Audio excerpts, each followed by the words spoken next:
Kapan terakhir kali seorang yang Anda kenal benar-benar pindah ke Dubai dan mengaku hidupnya berubah? Bukan cuma berkunjung, Bukan sekadar liburan akhir pekan lalu pamer foto di kolam renang atap, melainkan benar-benar berkemas, tanda tangan sewa, bekerja, membangun hidup, dan jujur mengakui semua perhitungan mereka terbukti tepat. coba pikirkan sejenak. Karena 5 tahun lalu, kisah sukses seperti itu ada di mana-mana. Di beranda LinkedIn Anda, di grup obrolan, sampai obrolan makan malam. Saat seseorang selalu tahu ada yang baru pindah ke sana dan sukses besar. Bebas pajak, bermandikan matahari, menabung lebih banyak dalam 12 bulan dibanding 3 tahun di negeri sendiri. Cerita itu sangat biasa hingga menjadi tren tersendiri. Namun kini ada yang bergeser.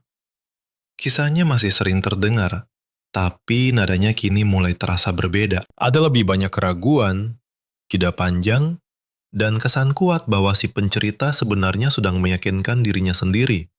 Sama kerasnya dengan usaha mereka meyakinkan Anda. Investigasi ini mengungkap pergeseran itu. Bukan versi dramatis. Bukan pula narasi kehancuran yang biasa digembar-gemborkan oleh media finansial. Setiap kali pasar yang panas mulai mendingin.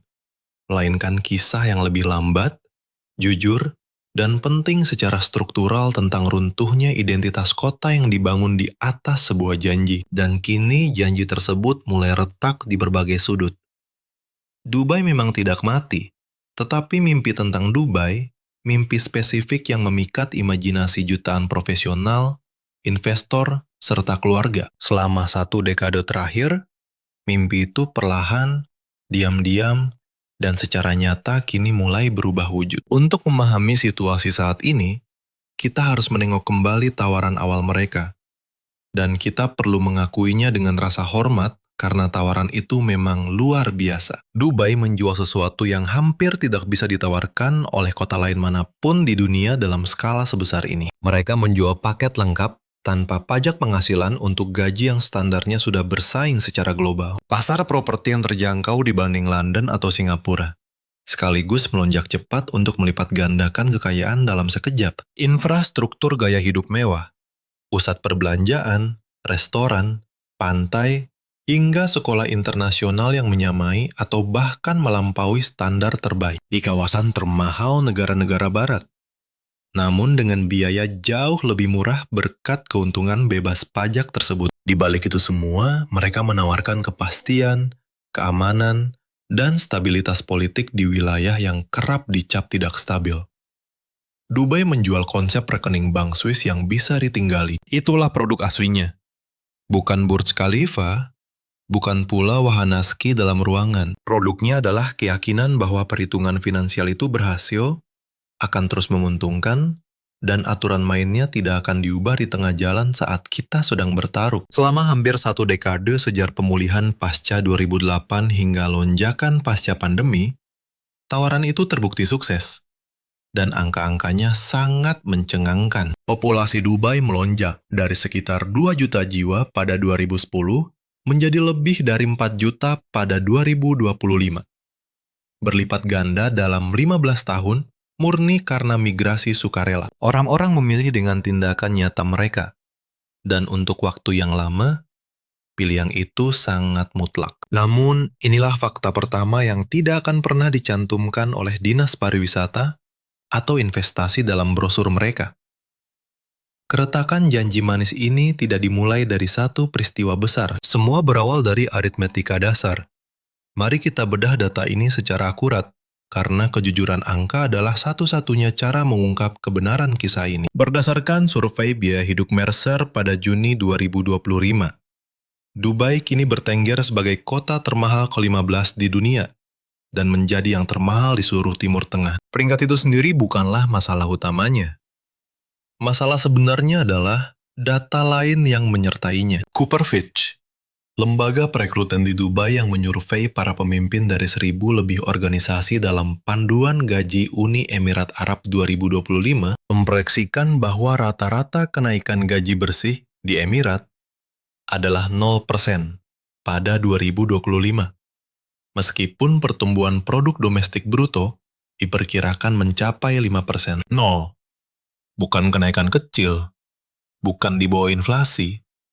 No, pada saat yang sama, konsultan properti Cavendish Maxwell mencatat lonjakan sewa hunian di Dubai sebesar 13% tahun ke tahun pada 2025, menyusul kenaikan 2 digit di 2 tahun sebelumnya. Sandingkan kedua data tersebut, dan kita akan melihat tekanan struktural yang diam-diam menyeleksi ulang siapa saja yang benar-benar sanggup bertahan di sana. Sewa apartemen satu kamar di pusat kota Dubai, seperti kawasan Dubai Marina atau pusat kota, kini rata-rata mencapai 8.700 dirham per bulan, setara hampir 2.369 dolar per bulan, atau sekitar 28.000 dolar setahun hanya untuk sewa.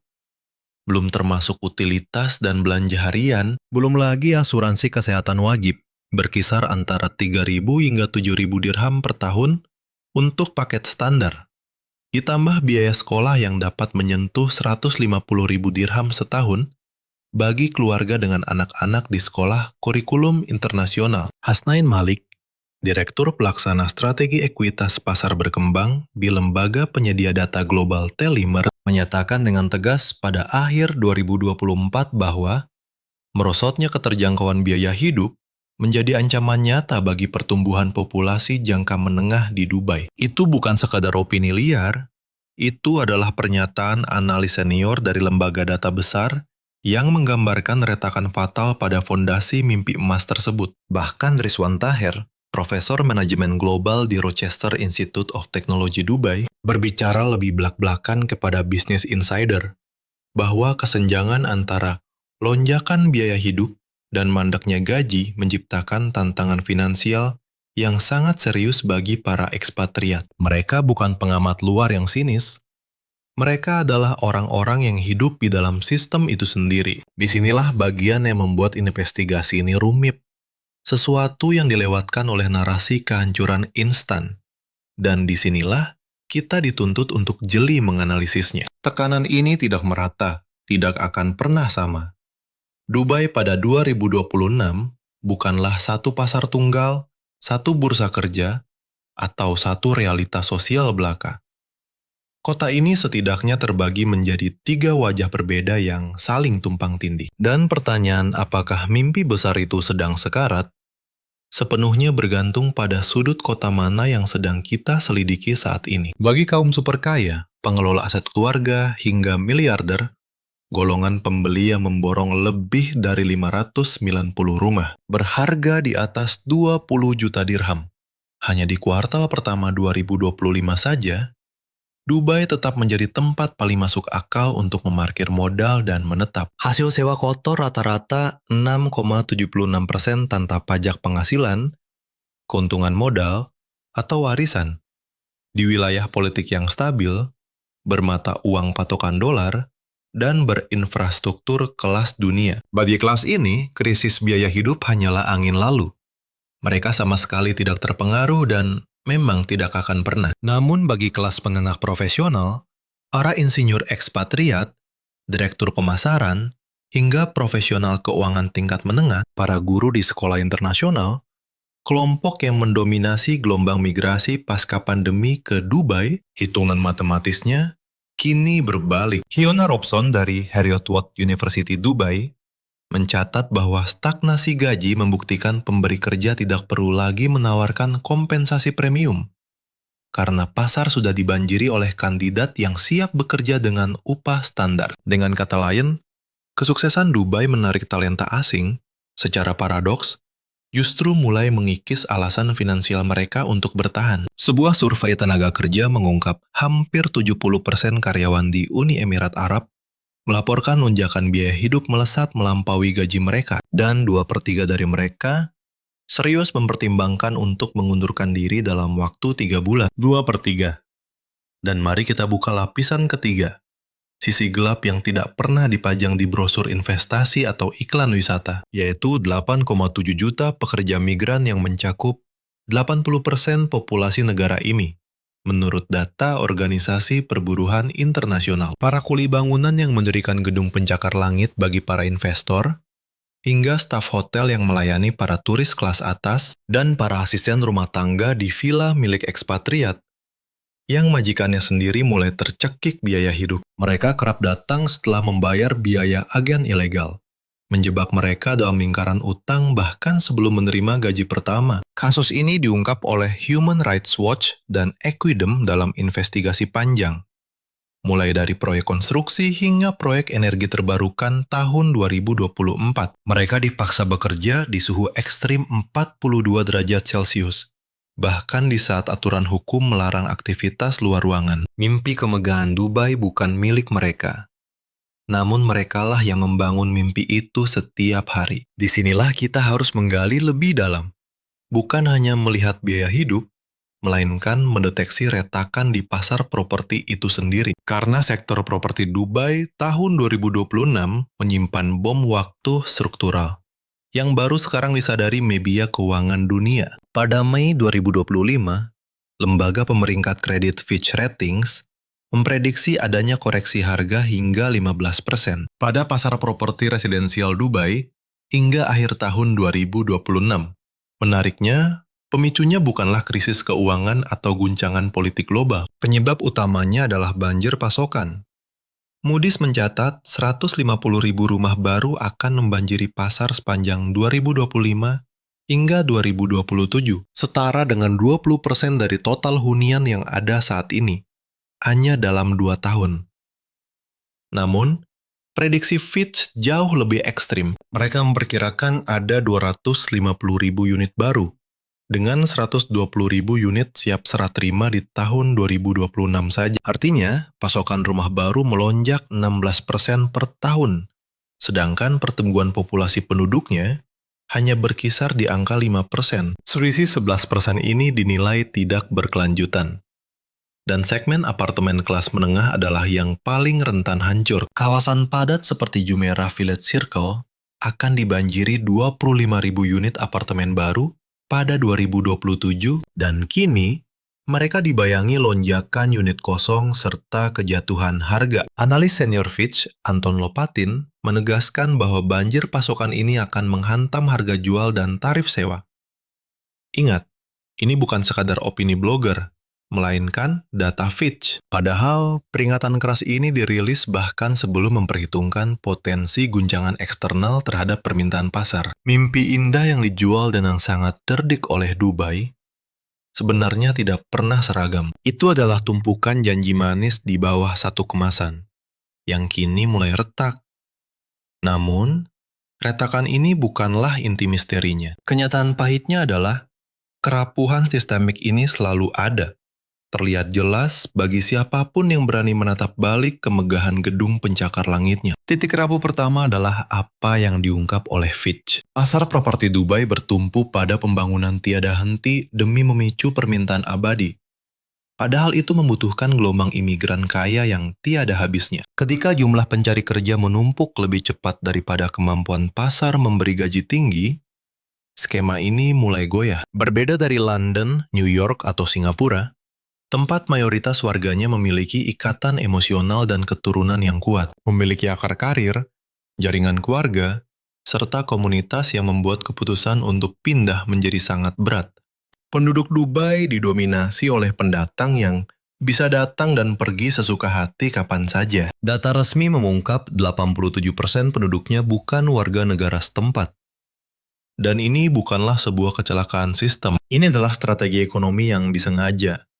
Namun dampaknya, saat hitungan untung rugi bergeser sedikit saja bagi kaum ekspatriat, eksodus massal akan terjadi secara beruntun. Ancaman ketiga adalah apa yang kami sebut sebagai jebakan jaminan keamanan. Daya tarik utama Dubai sejak awal adalah stabilitas di tengah kawasan bergolak.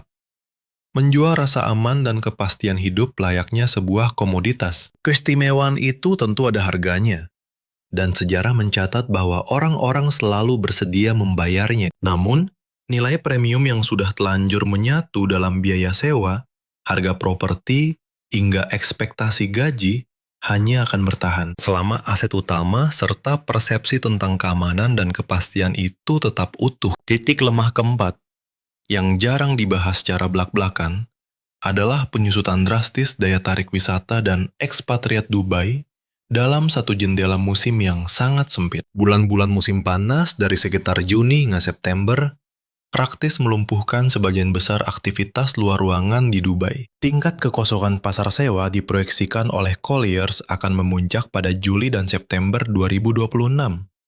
Karena hal ini, saat aktivitas bisnis melambat dan warga yang memiliki uang memilih pergi sementara waktu. Sebuah kota yang iklimnya secara fungsional tidak nyaman selama 4 bulan dalam setahun.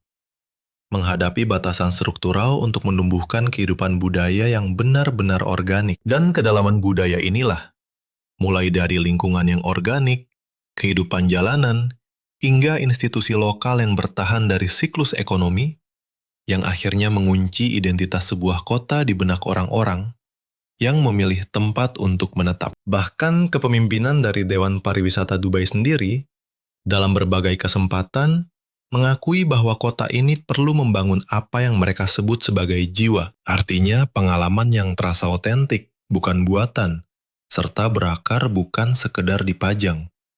Pengakuan dari dalam lingkar kekuasaan ini mungkin adalah bukti paling nyata dari semuanya. Lalu bagaimana kita melihat masa depan Dubai di 2026 nanti? Jawaban jujurnya adalah, Dubai kini berada di situasi yang pernah ia lalui dan berhasil ia atasi sebelumnya. Harga hunian di kota ini anjlok setelah krisis keuangan global 2008 dan jatuh lagi pasca kemerosotan harga minyak 2014. Dan dalam kedua kasus tersebut, Dubai berhasil memulihkan momentumnya hanya dalam beberapa tahun. Pemulihan pasca pandemi antara 2021 hingga 2024 mendongkrak nilai hunian sebesar 60%.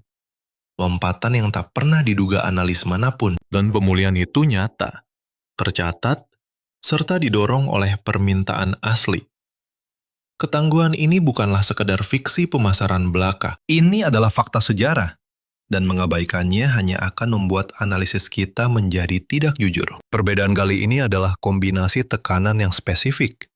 Gelombang pasokan properti yang masif tiba tepat ketika stagnasi gaji menggerogoti daya beli kelas menengah setempat. Ditambah biaya hidup yang tak lagi bersaing jika dibandingkan dengan kota-kota lapis kedua di Eropa atau Asia Tenggara, yang kini gencar mengincar kelas profesional yang sama, serta tren global tentang kerja jarak jauh, paspor kedua, dan diversifikasi geografis yang memperluas peta persaingan bagi daya tarik Dubai. Jalur pemulihan, jika memang ada, harus melewati perubahan struktural, bukan sekadar pemulihan siklus musiman semata. Ini membutuhkan kepastian harga yang realistis bagi kelas menengah profesional yang menyokong urat nadi perekonomian kota ini. Ini menuntut regulasi pasokan yang menyelaraskan pembangunan dengan daya serap pasar yang nyata, bukan berdasarkan ambisi pengembang. Hal ini membutuhkan penguatan infrastruktur budaya agar kota ini menjadi tempat tinggal karena orang-orang memang menginginkannya,